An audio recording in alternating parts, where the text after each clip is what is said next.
They know knowledge of self is also knowledge of them. They don't believe in God, but they fear us watching, my friend. If it's not in the pen, then they want us locked in the ends. The block is still hot, that's why man them buck with a skate. Right, we'll get into the best of and the worst of this past year of 2017. I'm going to start off with the breakout fighter for 2017. So we'll start with Brad. Who is your breakout fighter for 2017? Well, I didn't know if we were going for like sort of UFC breakout fighters or like anyone you want to go with. So I went domestic. For me, I thought Nathaniel Wood, the prospect.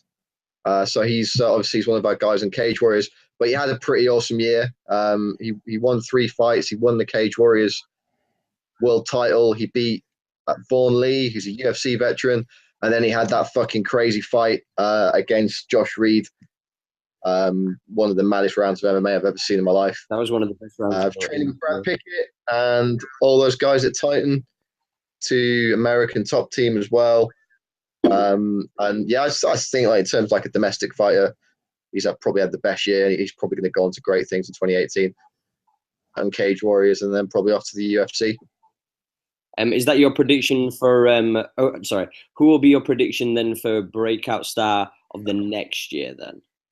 I'm going with Roberto Soldic. I don't know if you saw him on KSW. Absolutely smashed Boris Mankowski. He got a head kick knockout on Cage Warriors over Lu Long in like 11 seconds, which was absolutely bananas. I think he had like 5 TKO wins in 2017. Beat a couple of guys on the local circuit in Europe. Beat Des Park, who's a tough guy, and then Lu Long, and then obviously main event in KSW 41 against Boris Mankowski. Again, I think got to be in the UFC in the first sort of quarter to half of 2018.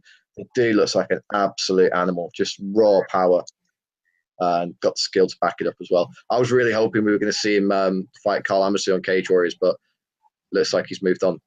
But he's at that level now, so keep an eye on that guy, man.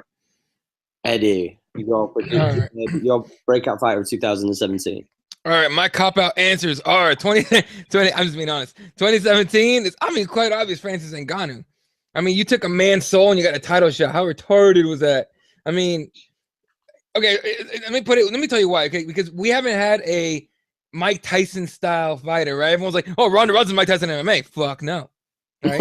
The last person we had, it was like as close to like you're not watching a fight, you're watching an execution. The closest guy we have is Conor McGregor, right? Nobody else. Rumble. And the problem with my problem with Rumble is the fact that DC fucked him up twice, and the second time was embarrassing. The second time was embarrassing. Okay. Yeah. So, but I get what you're saying, right? But no, with Anthony Johnson, you knew there was a chance. Right? I could take him down, and I have a chance to beat him. With Francis Ngannou, you're like, what the fuck do I do? Like, if we take him down, we don't know if it's a ground game. What if he does? It's crazy shit. So, the fact that he was able to do what he did in a short span of time and get to a title shot, first quarter? When was this fight? It's January 20th, isn't it? Yeah, first quarter of the fucking year. It's like beautiful, right? So to me, he's a breakout star. My prediction for 2018 is another probable cop-out, Darren Till. Yeah, I'm just going to butt in for 1 second. We've literally picked the exact same people for breakout 2017 and the exact same for the breakout 2018. No, but the beautiful thing about Darren Till is that he's the entire package. He can fight. He's big for his division. He probably cuts a shitload of weight, but regardless, he can do it, right? If you can do it and you compete at the level that he fought at, okay, cool. I don't give a fuck if you nearly kill yourself, you come back like a Conor McGregor at 45, and you can perform. All power to you. If you're gonna go out to cut weight and come back like a fucking Kelvin Gastelum or a fucking big rig, don't do that shit. Or please, someone tell Mackenzie Dern to move it to 125. Please move it to 125. Well, she's fighting at strawweight. You're definitely going to see in the UFC in a few months because she's signed for a fight. So, but she signed for strawweight though. Still in. Oh, baby, please, you can keep those hips and cut it 125. Don't fucking go down and mix up a stick for no reason. It's bullshit. Anyway, no, fair enough. Darren Till, the whole package, man. Charisma, can talk. Fuck the back and forth against Mike Perry. Mike Perry has no business in that fight. That being said, people wanted to see that fight because it's just a little 10-second back and forth that's inside the cage. That's what you want out of a star in MMA. I'm with you on the breakout 2017 Francis Ngannou for the simple fact that he's been nothing short of spectacular in his weight class. You could argue some of the earlier fights that he had of the year just gone.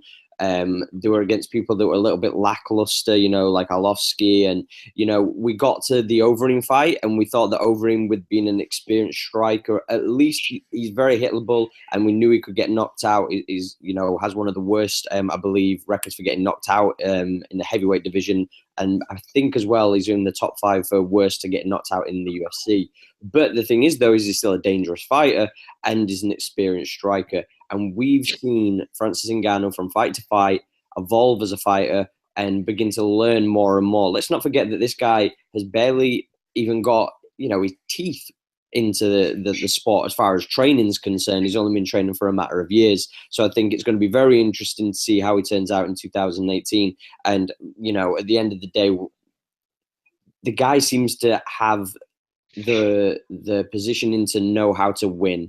And he seems to have that kind of natural positioning, you know, whether it be catching the Kimura, whether it be the uppercut, you know, he seems to have that that killer instinct. And I think that'll be very important for him, especially at heavyweight. The Darren Till thing, I'm 100% with you. A part of me hopes that they don't rush him too far to the top too soon, because I want to see him grow. I want to see him, you know, edge his way up in the fights. But then with the same thing said, you've got to earn your keep if you're going to go and be a champion. So, but I do think Darren Till will be the breakout star. An interesting thing from last year, my prediction, because I went back and listened to mine and Nick Strickland's on Twitter at Bitter Nick. I went back and listened to our last year's recap of 2016, and my predictions were for breakout for 2017, Rose Namajunas and Brian Ortega. So just to throw that